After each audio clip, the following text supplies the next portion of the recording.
Viral, seorang pastor muda asal Filipina mendadak murka. Semua patung Yesus dan keluarga suci di rumahnya dikeluarkan dan dihancurkan tak berbentuk lagi. Setelah mengetahui Katolik bukan ajaran Yesus, sang pastor pun ikuti ajaran Yesus yang dikerjakan oleh orang Islam. Kini, bersama keluarga dan jemaatnya, satu gereja bersyahadat masuk Islam. Subhanallah, takbir! Patayan namin, ito po mga lalawak ito, ang ito ay wala po silang kapangyarihan. Ito po, no? Babasagin na po natin sila, no? Isa-isa po, babasagin na po natin sila. Yan po, no?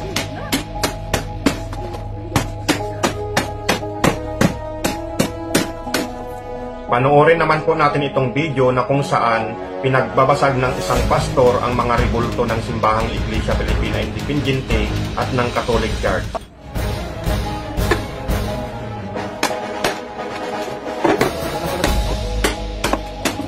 Masig lang pala.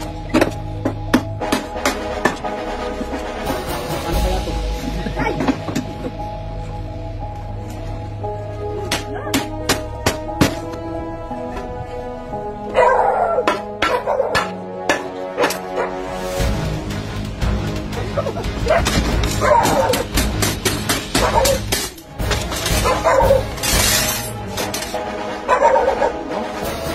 Again, ito po ay kusang sinurrender po sa akin.